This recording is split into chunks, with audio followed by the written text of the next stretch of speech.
Hello everyone, मैं Shailesh Yadav, assistant professor geography और department of college education government of Rajasthan द्वारा जो ज्ञान सुधा चैनल स्टार्ट किया गया है, उस चैनल के माध्यम से आज हम पढ़ेंगे भारत के प्रमुख चट्टानी समूह या भारत के प्रमुख शैल समूह।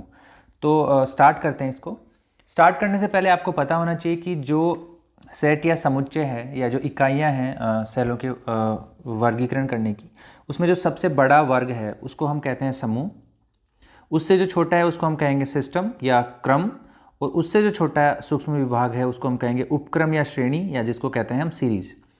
तो भारत की जब चट्टानों का क्रम या उनका समूह का क्रम देखा जाता है उनका, तो अब देखते हैं कि भारत में जो पाई जाने वाली चट्टानें हैं वो पृथ्वी के भूगर्भिक इतिहास के जो कालखंड है उसमें दोनों छोरों पे मिलती हैं, अर्थात प्राचीनतम चट्टानें भी आपको मिलेंगी और नवीनतम चट्टानें भी आपको मिलेंगी।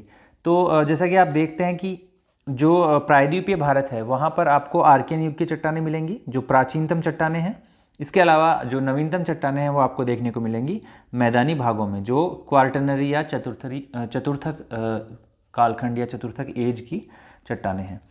तो इस प्रकार भारत के भूगर्भिक इतिहास को यहाँ पाई जाने वाली चट्टानों के क्रम से समझा जा सकता है। इनको निम्नलिखित अवस्थाओं के आधार पर वर्गीकृत किया जाता है। ये जो वर्गीकरण है इसमें आप देख सकते हैं कि भारतीय शैल समूहों को चार समूहों में, चार बड़े समूहों में वर्गीकृत किया गया है, जिसमें पहला है आर्कियन, उसके बाद में है पुराण, उसके बाद में है द्रविडियन और उसके बाद में है नवीनतम आर्यन। आर्कियन प्रकार की जो चट्टानें हैं उनको दो भागों में या दो क्रमों में डिवाइड करते हैं हम, आर्कियन और धारवाड़। इसी प्रकार पुराण समूह की चट्टानों को भी दो क्रमों में, कुड़प्पा और विंध्यन। द्रविडियन को हम सब डिवीजन नहीं कर रहे हैं क्योंकि हम बहुत ब्रॉड लेवल का क्लासिफिकेशन देख रहे हैं। इसके अलावा जो आपकी आर्य समूह की है, जो आर्यन समूह की चट्टानें हैं, उनको हम चार भागों में हम डिवाइड कर रहे हैं यहाँ पे। गोंडवाना क्रम की चट्टानें, दक्कन ट्रैप की चट्टानें, टर्शरी की चट्टानें और क्वार्टिनरी चट्टानें। ठीक है, तो ये भारतीय शैल समूह का एक जनरल क्लासिफिकेशन हो गया। इसको हम थोड़ा डिटेल में अभी देख लेते हैं। सबसे पहले हम बात करेंगे आपकी आर्कियन समूह की चट्टानों को, जिसके अंतर्गत हम दो चट्टानें पढ़ेंगे, आर्कियन और दूसरी होगी धारवाड़। तो सबसे पहले देखते हैं हम आर्कियन क्रम की चट्टानें। तो जो आर्कियन क्रम की चट्टानें हैं, ये चट्टानें आपकी तप्त मैग्मा के ठंडा होने के फलस्वरूप निर्मित हुई हैं और ये प्राचीनतम मूलभूत आधारीय चट्टानें हैं, अर्थात ये बेसमेंट कॉम्प्लेक्स बनाती हैं।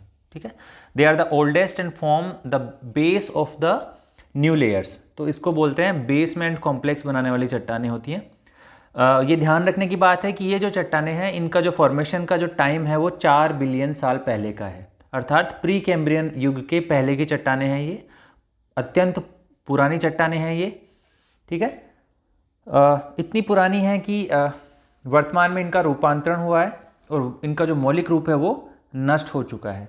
ये जीवाश्म रहित चट्टानें हैं, अर्थात ये एजोइक या इनको बोल सकते हो अनफॉसिलिफेरस, ये प्लूटोनिक इंट्रूजन्स हैं।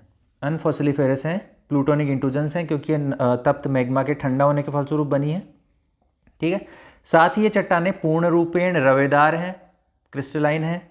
ठीक है, इनमें अत्यधिक आकुंचन हुआ है और ये भ्रंशित चट्टानें भी हैं। ठीक है, इनमें पतली शीट्स पाई जाती हैं, दे आर फोलिएटेड रॉक्स। तो ये आपकी होगी आर्कियन चट्टानें। अब इन्हीं चट्टानों की और विशेषताएं देखते हैं। नीस और शिस्ट इस क्रम की प्रमुख चट्टानें हैं। ठीक है, नीश और शिस्ट जो हैं इस क्रम की प्रमुख चट्टानें हैं। और ये जो नीश पाया जाता है ये भी बहुत प्रकार के भारत में प्राप्त होते हैं, जैसे बुंदेलखंड नीस हो गया, बेलारी नीस हो गया, बंगाल नीस हो गया। इन सब में जो सबसे पुराना है वो है आपका बुंदेलखंड नीस। ठीक है, बुंदेलखंड नीस सर्वाधिक प्राचीन है। बाद में ये जो चट्टानों का यदि आप वितरण देखोगे तो ये चट्टानें मुख्यतः कर्नाटक, तमिलनाडु, आंध्र प्रदेश, ओडिशा, बिहार का जो छोटा नागपुर प्लेट्यू है वो वाला रीजन, इसके अलावा दक्षिण पूर्वी राजस्थान में ये मुख्यतः देखने को मिलती है।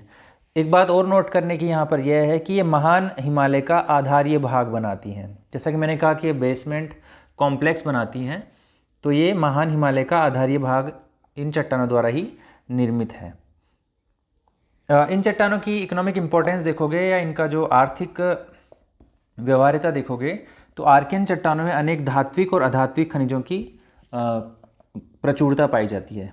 ये चट्टानें लोहा, तांबा, मैग्नीज, अभ्रक आदि खनिजों से समृद्ध है। ठीक है, तो ये आपकी आर्कियन चट्टानें हो गई। इस डायग्राम में आप देख सकते हो भारत में जो आर्कियन चट्टानें पाई जाती हैं वो कहाँ कहाँ आपको देखने को मिलती है।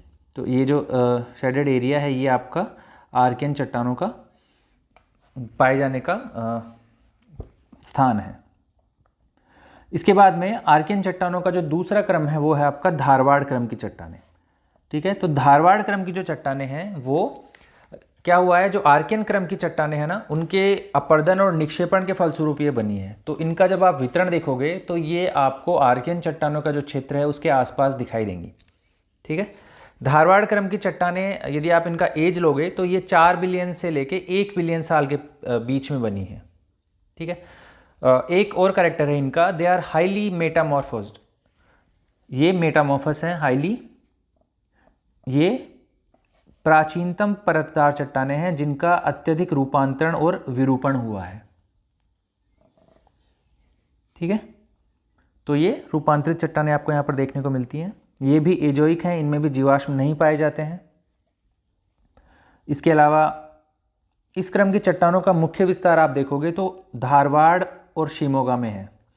ये जो धारवाड़ कर्नाटक का जो जिला है उसी के आधार पर इसका नाम धारवाड़ क्रम की चट्टान पड़ा है। और इनका यदि वितरण देखोगे आप तो ये प्रायद्वीपीय भागों में भी पाई जाती है और प्रायद्वीपीय भागों के बाहर भी पाई जाती है। ठीक है, प्रायद्वीपीय भाग और एक्स्ट्रा पेनिनसुलर एरियाज में भी पाए जाते हैं। ये कौन कौन से क्षेत्रों में पाए जाते हैं एक बार हम इनका वितरण देख लेते हैं। प्रायद्वीपीय भारत में धारवाड़ की जो चट्टानें होती हैं ये दक्षिणी दक्कन प्रदेश में, उत्तरी दक्कन प्रदेश में, उत्तरी कर्नाटका से कावेरी घाटी तक धारवाड़, बेल्लारी और शिमोगा जिलों में। ठीक है, तो धारवाड़, बेल्लारी और शिमोगा जिलों में, मध्यवर्ती व पूर्वी दक्कन प्रदेश में। इसके अलावा विशाखापत्तनम में ये पाई जाती हैं कुदोराइट श्रेणी में। अरावली श्रेणी के क्षेत्र में ऊपरी अरावली और निचली अरावली श्रेणियों के रूप में ये दिल्ली के निकट पाई जाती हैं। ठीक है, तो अरावली श्रेणी में भी ये आपका धारवाड़ जो पाई जाती है। इसके अलावा गुजरात में चंपानेर श्रेणी में इनका विस्तार है। इसमें आप देखोगे तो अरावली पर्वत का जो निर्माण है वो इसी क्रम में हुआ है। और जो अरावली पर्वत है वो आपका संसार का प्राचीनतम मोड़दार पर्वत या प्राचीनतम वलित पर्वत है। ठीक है, वो हम पर्वतों के वर्गीकरण में देखेंगे कि वलित पर्वत क्या होते हैं, लेकिन आपको ये यहाँ याद रखना है कि धारवाड़ क्रम की चट्टानें पाई जाती हैं आपकी अरावली श्रेणी में। और ये जो अरावली श्रेणी है ये विश्व की प्राचीनतम वलित श्रृंखला है, प्राचीनतम वलित पर्वत है। इसके साथ ही एक रिजिडुअल पर्वत भी है, अवशिष्ट पर्वत भी इसको बोलते हैं। इसके अलावा बाह्य प्रायद्वीपीय भारत में, एक्स्ट्रा पेनिनसुलर भारत में यदि बात करोगे तो धारवाड़ की जो चट्टानें हैं ये पश्चिमी हिमालय के लद्दाख, जांस्कर, गढ़वाल और कुमायूं पर्वत श्रेणियों में पाई जाती है। इसके अलावा हिमाचल प्रदेश में और असम के पठारी भागों में शिलोंग श्रेणी तक भी ये विस्तृत हैं। अब इनकी आर्थिक व्यवहार्यता की बात करते हैं। इनकी इकोनॉमिक इंपॉर्टेंस देखोगे आप तो आर्थिक दृष्टि से ये चट्टानें भारत में पाई जाने वाली सभी चट्टानों में सर्वाधिक महत्वपूर्ण है। क्यों महत्वपूर्ण है ये? क्योंकि इसमें हाई ग्रेड के आयरन ओर पाए जाते हैं, क्योंकि इसमें जो लौह अयस्क है वो उच्च क्वालिटी के लौह अयस्क पाए जाते हैं। इनमें सभी प्रमुख धात्विक में क्या क्या है? लोहा, सोना, मैग्नीज, तांबा, टंगस्टन, क्रोमियम, सीसा आदि, और अधात्विक पदार्थ जिसमें अभ्रक, संगमरमर इत्यादि खनिज यहाँ पर पाए जाते हैं। ठीक है, तो ये हो गया आपका धारवाड़ क्रम की चट्टानें। और ये धारवाड़ क्रम की चट्टानों का ये आप फिगर देखोगे तो जो आर्कियन क्रम की चट्टानें हैं उनके समीपस्थ स्थानों में आपको ये धारवाड़ क्रम की चट्टानें देखने को मिलेंगी। इसके बाद में जो दूसरा समूह है वो है आपका पुराण समूह, जिसको भी हमने दो भागों में डिवाइड किया है। पहला है कुडप्पा और दूसरा क्या है? दूसरा है विंध्यन। तो अब पहले हम देखते हैं कुडप्पा श्रेणी के बारे में, कुडप्पा क्रम के बारे में। तो कुडप्पा क्रम जो है वो धारवाड़ क्रम की चट्टानों के अपर्दन और निक्षेपण के फलस्वरूप कुडप्पा क्रम की चट्टानों का निर्माण हुआ है। और ये भी किस प्रकार की चट्टान है? ये भी आपकी परतदार चट्टानें हैं। ठीक है, ये परतदार चट्टानें हैं। साथ ही ये इनमें जो रूपांतरण हुआ है वो धारवाड़ क्रम की तुलना में थोड़ा कम हुआ है। साथ ही ये भी जीवाश्म रहित या अनफॉसिलिफेरस रॉक्स हैं। ठीक है, इसके बाद में आप देखोगे इन चट्टानों का नामकरण जो किया गया है वो आंध्र प्रदेश के कुडप्पा जिले के आधार पर किया गया है, जहाँ पर अर्धचंद्राकार रूप में इनका विस्तार देखा गया है। इसके बाद में इनका आप वितरण देखोगे तो जो पूर्वी घाट है, जहाँ पर कटी-फटी पहाड़ियाँ मिलती हैं आपको, कटी-फटी पर्वत श्रेणियाँ मिलती हैं, वो इसी प्रकार की चट्टानी श्रृंखला से निर्मित हुई हैं। ये चट्टानें मुख्यतः आंध्र प्रदेश, मध्य प्रदेश, इसके अलावा राजस्थान, तमिलनाडु और कर्नाटक के कुछ भागों में देखने को मिलती हैं। इनका एग्जाम्पल दोगे आप तो कृष्णा श्रेणी, इसके अलावा नल्ला मल्ला, पापघनी, चेयार, ये जो पर्वत श्रेणियाँ आपको देखने को मिलेंगी पूर्वी घाट पे। इसके अलावा पूर्वी राजस्थान और उत्तरी मध्य प्रदेश और छत्तीसगढ़ क्षेत्र में भी इनका विस्तार देखा गया है। राजस्थान के बारे में देख लेते हैं। राजस्थान की जो कुडप्पा चट्टानें हैं उनको दिल्ली श्रेणी के नाम से जाना जाता है, ठीक है, जो दिल्ली श्रेणी के नाम से जानी जाती हैं। कुडप्पा क्रम की चट्टानें जिनकी जो विशेषता होती है वो ये होती है कि ये बलुआ पत्थर, चूना पत्थर, संगमरमर, एस्बेस्टोस, क्वार्ट्ज, स्लेट आदि के लिए प्रसिद्ध हैं। तो जो भवन निर्माण सामग्री है उसके लिए ये काफ़ी फेमस हैं, ठीक है। इसके अलावा ये जो चट्टानें हैं कुडप्पा श्रेणी की, इनमें कुछ मात्रा में आयरन, मैग्नीज, कॉपर, कोबाल्ट और निकल भी पाया जाता है। इस डायग्राम में आप देख सकते हो ये जो क्षेत्र है, ये कुडप्पा जो चट्टानें पाई जाती हैं, कुडप्पा चट्टानी क्रम जो है वहाँ का ये क्षेत्र है, ठीक है। नेक्स्ट जो आपका आता है पुराण समूह की चट्टानों में, वो आती है विंध्य क्रम की चट्टानें।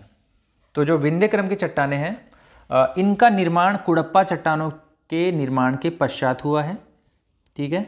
दूसरा, छिछले सागर और नदी घाटियों में तलछट के निक्षेपण से इनका निर्माण हुआ है। इस प्रकार ये भी किस प्रकार की चट्टानें हैं?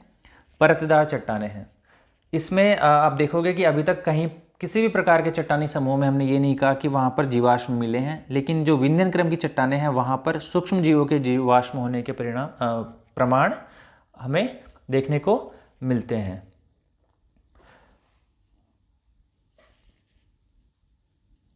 विंध्य क्रम की चट्टानों के प्रमुख क्षेत्र हैं वो आप देखोगे।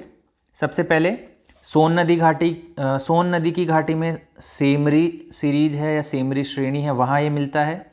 इसके अलावा आंध्र प्रदेश के दक्षिण पश्चिम भाग में करनूल है, वहाँ पे करनूल श्रेणी में। नेक्स्ट आप देखोगे भीमा नदी है, वहाँ भीमा नदी घाटी में भीमा श्रेणी या भीमा सीरीज में इसके विंध्यन क्रम की चट्टानें आपको देखने को मिलती हैं। राजस्थान में जोधपुर और चित्तौड़गढ़ में पालनी सीरीज में आपको इस प्रकार की चट्टानें देखने को मिलेंगी। और इसके बाद में जो ऊपरी गोदावरी घाटी है और नर्मदा घाटी के उत्तर में मालवा और बुंदेलखंड वाला जो रीजन है वहाँ पर आपको विंध्य क्रम की चट्टानें देखने को मिलती हैं। तो इनका वितरण हमने देखा। इसके अलावा इस क्रम की चट्टानें पश्चिम में राजस्थान के चित्तौड़गढ़ क्षेत्र से लेकर पूर्व में बिहार के सासाराम तक विस्तृत हैं। तो इनका जो विस्तार क्षेत्र है वो काफ़ी विशाल है। इस क्रम की चट्टानें मध्य प्रदेश के पन्ना जिले और कर्नाटक के गोलकुंडा के हीरे की खानों में पाई जाती हैं, ठीक है। तो इनकी ये इकोनॉमिक इंपॉर्टेंस आपको पता लगती है कि इस क्रम की चट्टानों में क्या मिलता है आपको, पन्ना और हीरा। ये चट्टानें, सबसे इंपॉर्टेंट जो बात है, ये चट्टानें भवन निर्माण हेतु उपयोगी पत्थरों के लिए विश्व प्रसिद्ध हैं। सांची का स्तूप हो गया, लाल किला हो गया, जामा मस्जिद हो गया आदि इसी क्रम की चट्टानों के जो लाल बलुआ पत्थर है उससे निर्मित हुई हैं, ठीक है। इसके अतिरिक्त इन चट्टानों में चूना पत्थर, चीनी मिट्टी, डोलोमाइट आदि भी देखने को मिलता है आपको। विंध्यन श्रेणी की चट्टानों की एक विशेषता क्या है कि वहाँ पर आपको जो मेटेलिफेरस मिनरल्स हैं या जो धात्विक खनिज है वो नहीं मिलते हैं। It is devoid of metalliferous minerals but provides large quantities of durable stones, ornamental stones, lime stones, pure glass making sand etcetera.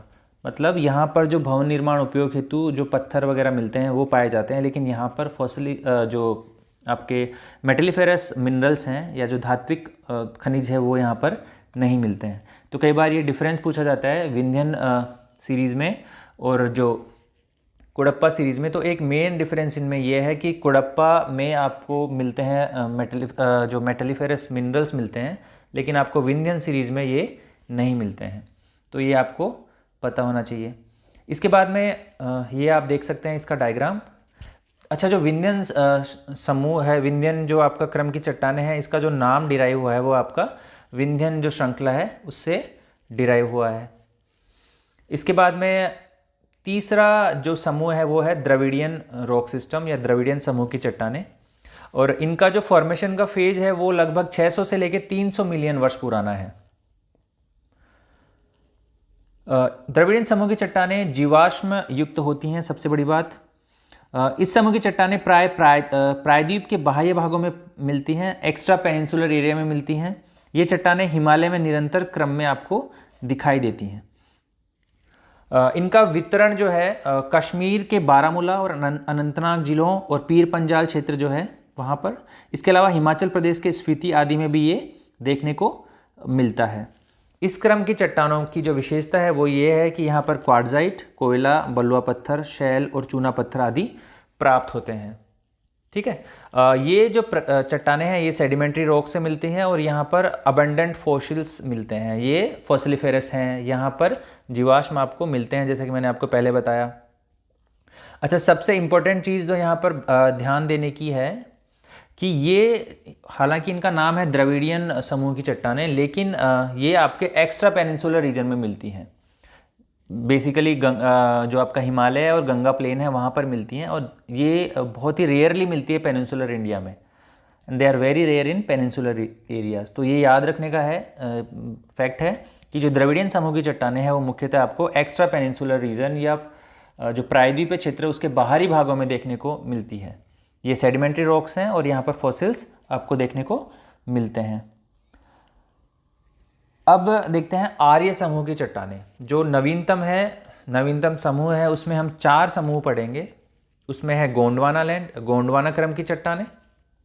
Gondwana क्रम की चट्टानों के बाद में आप देखोगे दक्कन ट्रैप, उसके बाद में टर्शरी और क्वार्टरनरी। तो सबसे पहले आर्य समूह की चट्टानों में हम देखते हैं गोंडवाना क्रम की चट्टानें और इनकी विशेषताएं। इस शब्द की उत्पत्ति, जो गोंडवाना शब्द की उत्पत्ति हुई है, वो मध्य प्रदेश के गोंड क्षेत्र से हुई है। इसका निर्माण जो हुआ है गोंडवाना क्रम की चट्टानों का, वो होता है ऊपरी कार्बोनिफेरस से लेकर जुरेसिक के बीच में।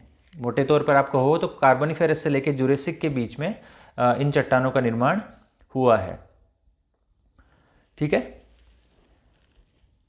उसके बाद में मछलियों और अन्य रेंगने वाले जीवों के अवशेष इस क्रम की चट्टानों में आपको देखने को मिलते हैं, और इस क्रम की चट्टानों की परतें अभी भी हॉरिजॉन्टल या क्षैतिज अवस्था में प्राप्त होती हैं, और इसी में जो होता है आपका कोयला मिलता है। भारत का 98% कोयला इस क्रम की चट्टानों की विशेषता क्या है कि भारत का जो टोटल कोयला मिलता है उसका 98% कोयला इसी संरचना में या इसी गोंडवाना क्रम की चट्टानों में आपको पाया जाता है। ठीक है, आप देखोगे इसमें कि जो कार्बोनिफेरस युग था उसमें प्रायद्वीपीय भारत में कई फोल्ट बने, कई भ्रंशों का निर्माण हुआ, और इन भ्रंशों की मध्य की भूमि के धंसने से बेसिन के आकार के गर्तों का निर्माण हुआ। और ये जो बेसिन नुमा जो गर्तें थी, इन गर्तों में क्या हुआ कि वनस्पति और जीव जंतु दबे, उसके दबने से ताप और दाब आदि जो क्रियाएं हैं उनके प्रभाव से ये कोयले में परिवर्तित हुए। तो ये जो गोंडवाना क्रम का जो कोयला है वो इसी कारण से बना है। अब इनका वितरण देखोगे आप तो ये चट्टानें मुख्य रूप से बिहार, झारखंड, मध्य प्रदेश, छत्तीसगढ़, आंध्र प्रदेश, उड़ीसा व महाराष्ट्र में पाई जाती हैं। ठीक है, तो ये वो क्षेत्र है जहाँ पर आपको कोयला मिलता है। लोअर गोंडवाना में आपको मिलेगा तालचेर, दामोदा और पंचेत सीरीज, और ऊपरी गोंडवाना में आप देखोगे तो महादेव, राजमहल, जबलपुर और उमिया सीरीज। ये आपकी गोंडवाना लैंड की जो सीरीज हैं या श्रेणियाँ हैं वहाँ पर ये पाई जाती हैं। और ये आपका आप देख सकते हो इसमें डायग्राम में, ये आपका छोटा नागपुर वाला बेल्ट है जहाँ पर ये गोंडवाना क्रम की चट्टानें पाई जाती हैं, और ये वही एरिया है जहाँ पर आपको भारत में कोयले का विस्तार देखने को मिलेगा।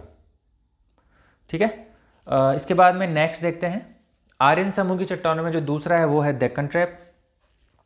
डेक्कन ट्रैप क्या है? मीसोजोइक युग के अंतिम काल में प्रायद्वीपीय भारत में ज्वालामुखी क्रिया प्रारंभ होती है। मेसोजोइक के अंतिम युग में ज्वालामुखी क्रिया प्रारंभ होती है। इस प्रकार दरारों के माध्यम से लावा का उद्गार होता है और वो चट्टानें बनती हैं। और ये जो दरारों के माध्यम से जो लावा का उद्गार होता है, तो ये जो उद्भेदन होता है लावा का, वो दरारी प्रकार का उद्भेदन होता है। ठीक है, तो उसमें ट्रैप बनता है। इनके निर्माण का काल कहाँ से कहाँ तक है? जो आपका आर्यन समूह की चट्टानें हैं, इनका निर्माण आर्यन समूह में जो आपका दक्कन ट्रैप का जो निर्माण काल है वो कहाँ से कहाँ तक है? क्रिटेशियस से लेके ये इयोसीन काल तक जारी रहता है। इसके बाद में आप देखोगे कि जो लावा का निरंतर प्रवाह हुआ, उसके वजह से सीढ़ी नुमा आकृति बनती है, और इसी को कहा जाता है आपका ट्रैप। और ये संरचना जो है आपकी ट्रैप जो है, ये आपका जो दक्कन ट्रैप बना है, इस संरचना में बेसोल्ट और डोलोराइट चट्टानों की प्रधानता आपको देखने को मिलती है। और यदि अब आप इनका वितरण देखोगे तो ये जो दक्कन ट्रैप है, इसका वितरण महाराष्ट्र के अधिकांश भाग में, गुजरात में, मध्य प्रदेश में, तमिलनाडु में और आंध्र प्रदेश के कुछ भागों में देखने को आपको मिलता है। ठीक है, सबसे इंपॉर्टेंट बात आपको जो याद रखनी है दक्कन ट्रैप के बारे में, वो ये है कि इसका जो निर्माण काल है वो मेसोजोइक युग का अंतिम काल है, क्रिटेशियस में हुआ है। तो क्वेश्चन आया हुआ है कि जो दक्कन ट्रैप है वो कब बना, तो वो बना आपका क्रिटेशियस युग में। ठीक है, और ये जो बना है वो दरारी उद्भेदन के द्वारा बना है। आप देखोगे इसका जो विस्तार है वो उत्तर पश्चिम भाग में लावा की इसकी मोटाई जो है वो सर्वाधिक है, वो लगभग 2000 मीटर तक है। पश्चिम से पूर्व और दक्षिण की ओर मोटाई में क्रमशः कमी आती है। नागपुर में इसकी मोटाई मात्र 15 मीटर है, जबकि जबलपुर में ये लगभग 6 मीटर तक प्राप्त होती है। ये चट्टानें जो हैं वो काफ़ी कठोर हैं, और ये इन्हीं दक्कन ट्रैप की चट्टानों के विखंडन से ही काली मृदा का निर्माण हुआ है, जिसको काली कपासी मृदा भी बोलते हैं, जिसको काली कपासी मृदा या दूसरा नाम इसका रेगुर भी है, उसके नाम से इसको जाना जाता है। क्यों जाना जाता है? क्योंकि यहाँ पर इस मिट्टी में कपास का उत्पादन सर्वाधिक होता है, और ये कपास के उत्पादन के लिए विशेष रूप से योग्य भूमि मानी जाती है। ये आप देख सकते हो दक्कन ट्रैप का विस्तार, जैसा कि मैंने आपको बताया, ये पूरा जो एरिया है यहाँ पर क्रिटेशियस काल में दरारी उद्भेदन द्वारा लावा का विस्तार हुआ, और ये ट्रैप के रूप में सीढ़ीनुमा आकार में ये विस्तारित हुआ पूरे पेनिनसुला पे। ठीक है, इसके बाद में आर्य समूह या आर्यन समूह की जो चट्टानें हैं उसमें तीसरा देखते हैं हम, टर्शरी क्रम की चट्टानें या तृतीय क्रम की चट्टानें। इसको इनका जो निर्माण है वो इयोसीन से प्रारंभ होता है और प्लायोसीन युग के मध्य तक हुआ है। इयोसीन से लेकर प्लायोसीन युग के बीच तक इसका निर्माण कार्य जारी रहा। इसी काल में हिमालय पर्वत श्रृंखला का निर्माण हुआ है, जिसको हम डिटेल में देखेंगे फिजियोग्राफी में कि कौन कौन से कालखंड में कौन कौन हिमालय की कौन सी श्रृंखला का निर्माण हुआ। और इसमें आप देखोगे कि असम, राजस्थान और गुजरात में खनिज तेल इयोसीन और ओलिगोसीन संरचना में ही आपको देखने को मिलते हैं। तो जो टर्शरी क्रम की चट्टानें हैं वहाँ पर आपको क्या मिलता है? खनिज तेल का क्षेत्र देखने को मिलते हैं। टर्शरी क्रम की चट्टानों का विस्तार कश्मीर से लेकर असम तक है। ठीक है, कश्मीर से लेकर असम तक है। इसके अलावा पूर्वी और पश्चिमी भारत के तटीय क्षेत्रों में ये चट्टानें आपको छिटपुट रूप में दिखाई देने को मिल जाएंगी। पूर्वी और पश्चिमी भारत के तटीय क्षेत्रों में, जो तो भारत के पश्चिम और पूर्वी तट बने हैं, उनमें भी आपको टर्शरी क्रम की चट्टानें देखने को मिलेगी। उनमें कहीं कहीं पर आपको खनिज तेल के भंडार भी देखने को मिलते हैं। स्पेशली जो गुजरात और मुंबई का तट है उसके ऊपर आपको ये देखने को मिलता है। इसके बाद में इस क्रम की चट्टानों के उत्तरी पूर्वी भारत और जम्मू कश्मीर में निम्न स्तरीय कोयला भी पाया जाता है। तो गोंडवाना लैंड के अलावा जो कोयला मिला वो टर्शरी काल का कोयला भी आपको मिलता है, लेकिन वो आपको लो ग्रेड कोयला होता है या निम्न स्तरीय कोयला वहाँ पर आपको देखने को मिलता है। ठीक है, और ये जो है आपका ये टर्शरी जो वो है टर्शरी चट्टानें हैं, उनका क्षेत्र इसमें आपको दिखाया गया है। जैसा कि मैंने आपको बताया कि जो हिमालय श्रृंखला है, जो 3 रेंजेस बनी है, महान हिमालय, उसके बाद में लघु हिमालय और शिवालिक, तो ये आपकी टर्शरी काल में ही बनी है। इसमें जो महान हिमालय है वो आपका बना ओलिगोसीन काल में, और जो लघु हिमालय या मध्य हिमालय बना वो मायोसीन में बनता है, और जो शिवालिक हिमालय है वो प्लायोसीन या ऊपरी प्लीस्टोसीन जिसको बोलते हैं वहाँ पर निर्मित हुआ है। इसको हम डिटेल में बाद में देखेंगे, लेकिन एक बार मैंने आपको बता दिया है कि महान हिमालय बना है ओलिगोसीन काल में, लघु हिमालय या मध्य हिमालय जो बना है वो बना है मायोसीन काल में, और जो शिवालिक हिमालय है वो आपका प्लायोसीन एवं ऊपरी प्लीस्टोसीन काल में निर्मित हुआ है। तो ये आपकी होगी टर्शरी चट्टानें। इसके अलावा जो लास्ट है हम आर्यन समूह की चट्टानों में देखेंगे वो है क्वार्टनरी या चतुर्थक चट्टानें। ये आपकी नवीनतम चट्टानें हैं। इनको नवजीव क्रम की चट्टानें भी बोलते हैं। इस क्रम की चट्टानें सिंधु और गंगा के मैदानी भागों में आपको देखने को मिलती हैं। इसके अलावा मध्य और ऊपरी प्लीस्टोसीन काल में पुरानी जलोढ़ मृदा का निर्माण हुआ है जिसे बांगर के नाम से जाना जाता है। ये बांगर, खादर, ये सब हम डिटेल में पढ़ेंगे, भारत की जो फिजियोग्राफी पढ़ेंगे उसमें। लेकिन यहाँ पर ये ध्यान देने की बात है कि जो बांगर, पुरानी जलोढ़ जिसको बांगर भी कहा जाता है, वो आपको क्वार्टिनरी क्रम की चट्टानें के अंतर्गत ये आती है। ये जलोढ़ मृदा निर्माण वर्तमान होलोसीन काल में भी जारी है। वर्तमान समय में भी ये बांगर और खादर का निर्माण जारी है। खादर जो नवीन जलोढ़ है उसको खादर कहते हैं और जो पुरानी जलोढ़ है उसको कहते हैं हम बांगर। ठीक है। इसके बाद में देखते हैं कि जो भारत का विशाल उत्तरी मैदान है में निक्षेपित तलछट की गहराई में भी आपको भिन्नता देखने को मिलती है।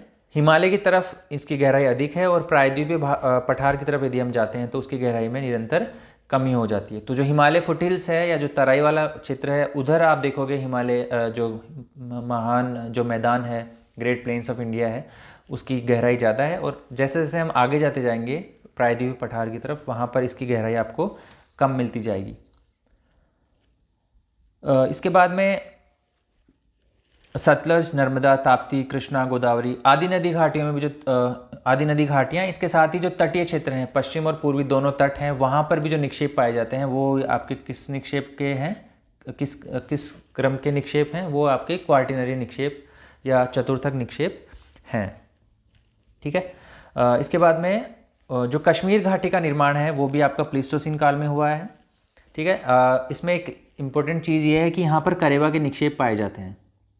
यहाँ पर झीलीय निक्षेप पाए जाते हैं। ये जो घाटी है, प्रारंभ में एक झील थी, इस झील में जो निक्षेप पाए जाते हैं उनको करेवास बोलते हैं। करेवा के निक्षेप यहाँ पर प्राप्त होते हैं। ठीक है। और ये जो करेवा है, करेवा के जो निक्षेप हैं ये किस लिए फेमस हैं? इसमें आपको जाफरान की खेती यहाँ पर की जाती है। पश्चिमी राजस्थान और थार के मरुस्थल में इस क्रम की चट्टानों के निक्षेप मिलते हैं। ये इंपॉर्टेंट बात है। जो वेस्टर्न राजस्थान में जो वेस्टर्न डेजर्ट है वहाँ पर यहाँ पर इसी क्रम के चट्टानों के निक्षेप मिलते हैं। क्वार्टिनरी या चतुर्थक काल के निक्षेप प्राप्त होते हैं। इसके अलावा कच्छ का रन प्लीस्टोसीन काल में समुद्र का भाग था। होलोसीन काल तक इसमें निरंतर निक्षेपण हुआ और ये क्या हुआ, अभी स्थल भाग में, दलदली भाग में परिवर्तित हो गया। और ये डायग्राम में आप देख सकते हो कि जो चतुर्थक काल की चट्टानें हैं वो इसमें आपको देखने को मिलती हैं। तो ये हमने देखा कि भारत में जो शैल क्रम हैं वो कौन कौन से पाए जाते हैं। तो हमने इसमें देखा कि भारत में जो शैल समूह है उनको हमने 4 भागों में डिवाइड किया। 4 भागों में हमने देखा कि जो आर्कियन क्रम की चट्टानें हैं उसमें 2 भाग हमने देखे, 2 क्रम देखे, आर्कियन क्रम और धारवाड़ क्रम। इसके अलावा जो नेक्स्ट है पुराण सिस्टम है उसमें देखा हमने कुडप्पा क्रम की चट्टानें और देखा विंध्यन क्रम की चट्टानें। उसके बाद में तीसरा हमने देखा द्रविडियन क्रम की चट्टानें, द्रविडियन सिस्टम देखा। उसके बाद में जो लेटेस्ट है वो है आपका आर्यन सिस्टम। आर्यन सिस्टम में हमने 4 क्रम देखे। 4 क्रम में हमने कौन कौन से देखे? सबसे पहले गोंडवाना, उसके बाद में दक्कन, उसके बाद में टर्शरी और उसके बाद में जो नवीनतम है वो क्वार्टिनरी क्रम हमने देखा। तो इसमें देखा हमने कि भारत की जो शैल क्रम है वो किस प्रकार से पाए जाते हैं। नेक्स्ट क्लास में हम इससे रिलेटेड कुछ क्वेश्चन सोल्व करेंगे, उन क्वेश्चंस के माध्यम से हम इसको रिवाइज करेंगे। तो आज के लिए इतना ही। Thank you.